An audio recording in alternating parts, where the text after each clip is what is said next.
Okay, hi, my name's Josh Davis. Very sorry I can't be there today. I am examining a PhD student's Viva in Liverpool and the dates just clashed, unfortunately. So I'm going to talk about my first course now, which is Investigative Forensic Psychology.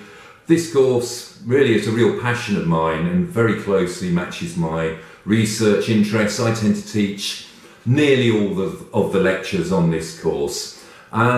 And really, it sort of reflects my belief that psychology can do a lot to the wider world, and in particular, in this case, the criminal justice system. And I use a lot of my research, other people's research, to show how the criminal justice system over the years and continuing today has been improved by psychological research.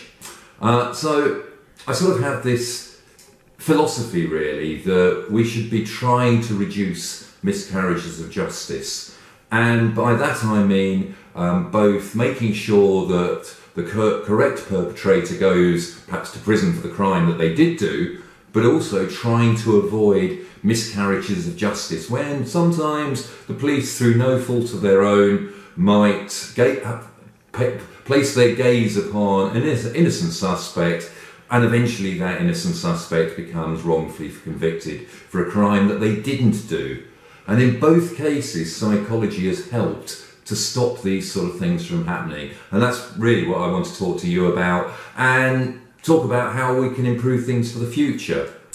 So going through the slides, as you can see now, well, not surprisingly, the first lecture is miscarriages of justice, and we talk about case studies, talk about the psychological causes of miscarriages of justice, and to some extent it sort of sets up the rest of the terms, lectures and content, because they all feed into this common theme of miscarriages of justice.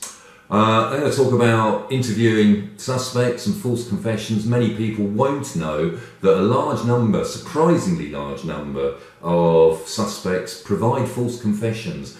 Then I'm going to talk about lie detection as well. Obviously, if we can detect when a suspect is lying, we can also detect perhaps when they're giving a false confession, and also when they're deliberately trying to hide and lie to the police because they are guilty of a crime. I'm going to talk about eyewitness identification techniques. This is some of my research has been involved in this, sometimes with the police, sometimes in the laboratory, sometimes in the field as well. Also, my area is all about super recognisers, my research at the moment, and a large number of those identify criminals from CCTV. Super recognisers, absolutely amazing abilities at face recognition ability. It's uncanny how good they are. And luckily for me, it sort of sent me around the world. And in fact, one of the reasons I'm in Liverpool examining this PhD now is because of my super recognition work. Then, what about interviewing eyewitnesses as well? You may have done some eyewitness research already, and you're probably aware that it's notoriously unreliable. Well, we'll talk about ways that you can improve the testimony given by an eyewitness. Improve it both in quality and in quantity. Then we're going to do something on criminal profiling and terrorism. What makes somebody become a terrorist? Are the different types of terrorists? Can we predict when someone might be a terrorist in the first place so that we can prevent this type of atrocity from occurring?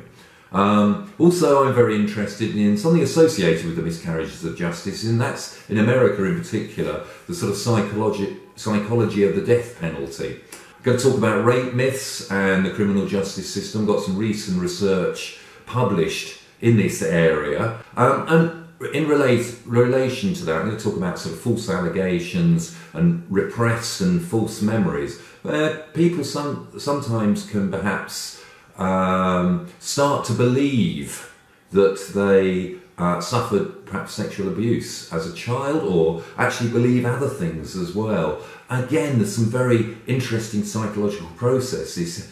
Some people argue that memories can be repressed. You can sort of almost deliberately forget them, sort of comes from very early Freud's work to other people who say that's really pretty much a ridiculous notion. Those memories always exist. It's just that perhaps we choose not to access them.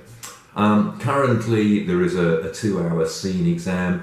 I also organise the coursework, so you give an abstract a few weeks before. It's a bit like applying to a conference. So you hand in an abstract early, you ask the conference reviewers whether they will accept your abstract so that you can give a presentation.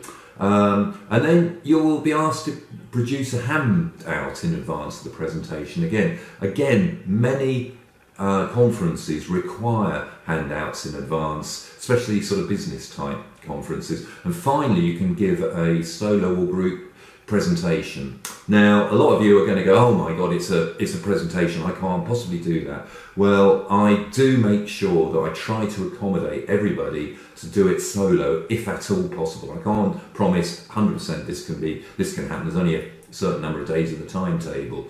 But normally I put aside one slot where people can just come in either on their own or with just 1 or 2 other students around to give their presentation. So you're not doing it in front of a very large group.